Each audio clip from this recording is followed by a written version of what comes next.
Welcome all the students to my channel একাডেমস। আজকের আমার এই ভিডিও ক্লাস 12 এর ছাত্রদের জন্য, ওয়েস্ট বেঙ্গল বোর্ডের ক্লাস 12 এর ছাত্রদের জন্য, যারা ক্লাস 12 এ 2024 মানে হচ্ছে আর 1.5 মাস পরে যারা হচ্ছে উচ্চ মাধ্যমিক পরীক্ষায় বসতে যাচ্ছে তাদের জন্য আমি এই একটা ভিডিও নিয়ে এসেছি। এটা হচ্ছে সাজেশন। এই ভিডিওতে আমি দেখাতে যাচ্ছি ক্লাস 12 এ পোয়েট্রি, ইংরেজি যে সাবজেক্ট আছে তোমাদের 2024 এ পোয়েট্রির উপর কোন কোন কোশ্চেন ইম্পর্টেন্ট, কোন কোন টপ মোস্ট কোশ্চেন গুলো আসার চান্স আছে সেইটা আমি দেখাতে যাচ্ছি এই ভিডিওতে। তাই পুরো ভিডিওটা দেখবে।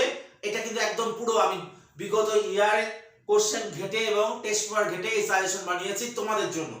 Let's have a look at the suggestion at the top most questions that are going to appear in the exam. দেখো আমি প্রথমে যে কবিতাটা নিয়েছি সেটা কি সনেট নাম্বার 18, তোমাদের যে শেক্সপিয়ারে shall I compare thee to a summer's day যে কবিতাটা আছে সেই কবিতা থেকে আমি কিছু কোশ্চেন সিলেক্ট করেছি। লক্ষ্য করো এখানে কি লিখেছি। প্রথমে আমি শুধু লাইনগুলো লিখেছি। দেখো, every fair from fair sometime declines. এটা কিন্তু এবছর most important, top most important কোশ্চেনের মধ্যে এই লাইনটা থেকে যত ধরনের কোশ্চেন আছে পুরোটা প্রিপেয়ার করবে এবং প্র্যাকটিস করবে। নেক্সট কি দেখো, thy eternal summer shall not fade. এটাও কিন্তু মোস্ট ইম্পর্টেন্ট। এই দুটো কিন্তু এই জন্য দুটোকে আমি পরপর রেখেছি। দুটো কিন্তু টপ মোস্ট ইম্পর্টেন্ট কোশ্চেনস, যেটা আসবেই 200% চান্স আছে কিন্তু এই দুটো কোশ্চেন। আমি এখানে ভিতরের কোশ্চেনগুলো আর লিখিনি, জাস্ট লাইনটা লিখে দিয়েছি। টেস্ট পেপারে এর ভিতর থেকে যে কোশ্চেনগুলো আছে পুরো পুরো যত ধরনের কোশ্চেন হয় এর ভিতরে সবকটা সম্পূর্ণটা প্র্যাকটিস করবে। What do the rough winds do. আরো যে ভিতরে আছে একটা কোশ্চেন দিয়েছি, রাফ উইন্ডস কি করে। What does summer lease mean. Summer lease মানে কি। and how is the poet's beauty, how is the friend's beauty superior to a summer's day। এটা একটা কোশ্চেন আছে, এটাও কিন্তু টপ মোস্ট ইম্পর্টেন্ট কোশ্চেনের মধ্যে পড়ে। আরেকটা দেখো, so long as men can breathe or eyes can see। এই যে লাস্টের লাইনটা যে আছে এই সনেটের, তার উপরে যে কোশ্চেন হয় ভিতর থেকে অনেকগুলো কোশ্চেন হয়। এটা তো লাইন লিখেছি, এর ভিতরে অনেকগুলো পার্ট হবে কোশ্চেন। ওই পার্টগুলো টেস্ট পেপারে আছে, কোশ্চেন ব্যাংকে আছে। ওই কোশ্চেনগুলো তোমরা প্রিপেয়ার করে যাবে। আর লাস্টে একটা রেখেছি, how does the poet compare his friends beauty to a summer's day. এই পার্টটা আর এই পার্টটা কিন্তু একই কোশ্চেন।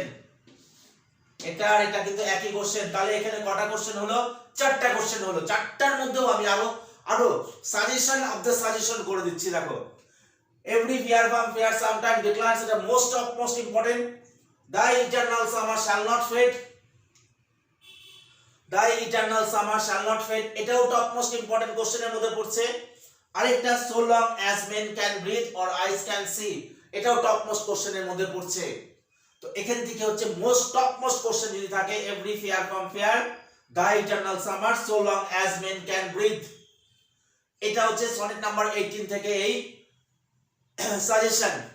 18 থেকে কোন কোশ্চেন আসার সম্ভাবনা আছে সেটা আছে আমি এটাতে দেখালাম। এরপর পোয়েট্রি অফ আর্ট থেকে আমি যেই কোশ্চেনগুলো সিলেক্ট করছি সেগুলো দেখে নাও একবার। 2024 এর জন্য কি কি কোশ্চেন আসতে পারে সম্ভাব্য, টপ মোস্ট ইম্পর্টেন্ট কোশ্চেনস কি কি আছে 2024 এ।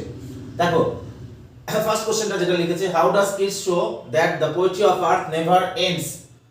কিডস কিভাবে দেখিয়েছে যে পোয়েট্রি অফ আর্ট কখনো শেষ হয় না। এটা কিন্তু most important question. Poetry of art থেকে এই কোশ্চেনটা মোস্ট ইম্পর্টেন্ট। এটা 200% ইম্পর্টেন্ট থাকে, প্রত্যেক বছরই থাকে। আর এক্সামিনাররা এই কোশ্চেনটাকে প্রত্যেকবারই প্রায় চুজ করে রাখে, এক বছর পর পরই কিন্তু এই কোশ্চেন এটা কিন্তু আসে। তাই এটাকে অ্যাভয়েড করা যাবেই না। এটার সাথে ওয়ার্ড দিয়ে লিখেছে, দেখো, identify the voices of the poetry of art. এটাও এসেছে বিগত ইয়ারে। বা হাউ ডাজ, এর সাথে লিখেছে, how does Keats present its continuity through the voices. একই কোশ্চেন কিন্তু। Next, describe the scene of winter. Second standard যে আছে উইন্টার সিনটা, উইন্টারের যে সিনের যে বর্ণনাটা, সেটাও কিন্তু এই বছর কিন্তু আসার চান্স আছে। আরেকটা কোশ্চেন ইম্পর্টেন্ট আছে, সেটা কি, all birds are faint with the hot sun. এই যে লাইনটা আছে, এই লাইনটা থেকে কোশ্চেন হয়। টেক্সট পেপার ঘাটলে এবং কোশ্চেন মার্কস ঘাটলে তোমরা কিন্তু এখান থেকে একটা কোশ্চেন পাবে। এই তিনটা যদি তোমরা কোশ্চেনকে তোমরা যদি প্রিপেয়ার করে ফেলো এবং প্র্যাকটিস করে মুখস্থ বারবার করে লিখে রাখো, তাহলে কিন্তু লেখো বা প্র্যাকটিস করো, তাহলে কিন্তু তোমরা পোয়েট্রি অফ আর্ট থেকে কিন্তু 6 মার্কসের কোশ্চেন কিন্তু এই তিনটার মধ্যেই আসবে এবং তোমরা মিস করবে না। এটা আমার 100% I can assure you. Next হচ্ছে অ্যাসলেপ ইন দ্য ভ্যালি থেকে কি কি কোশ্চেন আসার সম্ভাবনা আছে সেটা দেখাচ্ছি। অ্যাসলেপ ইন দ্য ভ্যালি থেকে যে আমি যেই কোশ্চেনগুলোকে সিলেক্ট করেছি 2024 এর জন্য, সেগুলা কি দেখো। একবার দেখে নাও, দেয়ার আর টু রেড হোলস। এই যে লাইনটা আছে এই কবিতার মধ্যে, যে এই লাইনটা আছে, এটা কিন্তু এই বছর কিন্তু top most important question, top most important question. এটা 200% আমি এটাকে দিচ্ছি, ইম্পর্টেন্ট দিচ্ছি। দেখো দেয়ার আর টু রেড হোলস, এই লাইনটার উপরে যত ধরনের কোশ্চেন হয় প্রত্যেকটা কোশ্চেনকে তোমরা প্রিপেয়ার করবে। এর সাথে কি এই লাইনটা থেকে অর দিয়ে কি কি কোশ্চেন হতে পারে? Describe the poet's attitude to war. এই লাইনটা, এইটা আর এটা কিন্তু একই কোশ্চেন। কবির হচ্ছে যুদ্ধের সম্বন্ধে কি ধারণা এই কবিতার মাধ্যমে প্রকাশ পেয়েছে। একই কোশ্চেন, কিন্তু একই কোশ্চেন, কোশ্চেনটা আলাদা কিন্তু উত্তর কিন্তু একই হবে, কারণ এটার দুটার কোর মিনিং একই। There are two red holes and the poet's attitude towards war. এর সাথে আরেকটা অর দিয়ে একই কোশ্চেন হয়, সেটা কি? কোশ্চেনটা ডিফারেন্ট থাকে, আনসার একই হবে। How does the poet express the futility of war. এই যে important, this is one of the most important question. তিনটা কোশ্চেনই কিন্তু, তিনটা কোশ্চেনের উত্তর একই হবে।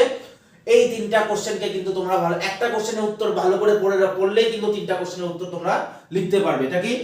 How does the poet express the futility of war. কবি কিভাবে এই কবিতার মধ্যে যুদ্ধের ব্যর্থতাকে, যুদ্ধের নিষ্ফলতাকে প্রকাশ করেছে।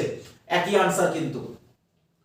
তাহলে গেল, এটাকে আমি 200% ইম্পর্টেন্স দিয়েছি। Number 2, discuss the valley. কবিতার মধ্যে যে ভ্যালির যে উপরে যে একটা কোশ্চেন হয় বা কোশ্চেন, সেটা তোমরা অবশ্যই দেখবে। Describe the valley, describe the nature. একই কিন্তু, ভ্যালি আর নেচার এখানে যা আছে দুটার উত্তর একই। তো এটাকে আমি সেকেন্ডে রেখেছি। নাম্বার 3 এ রেখেছি হি smile is like an infant. এই লাইনটা দিয়ে কিন্তু কোশ্চেন হয়। এটাও কিন্তু খুব একটা ইম্পর্টেন্ট কোশ্চেন, কিন্তু মোস্ট ইম্পর্টেন্ট। এটাও কিন্তু another most important question. He smile is like an infant. সৈনিকটার যে হাসিটা তুলনা করা হয়েছে, কার সাথে তুলনা করা হয়েছে? আর আরেকটা লাইন আছে, humming insects do not disturb his rest. মানে ছোট ছোট টুকরা করে কোশ্চেন আসে না, তখন কিন্তু এই কোশ্চেনগুলো কিন্তু আসতে পারে। অনকিলিং এ ট্রিথ থেকে, অনকিলিং এ ট্রিথ থেকে আমি তিনটা কোশ্চেন চুজ করেছি।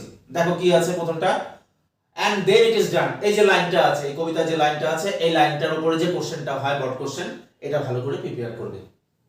নাম্বার 2 তে রেখেছি describe the title of the poem. এই কবিতার টাইটেলটাও একটু জেনে যাবে, একটু ভালো করে দেখে যাবে। আর নাম্বার 3 এ রেখেছি how does the poet describe the growth of a tree over the years.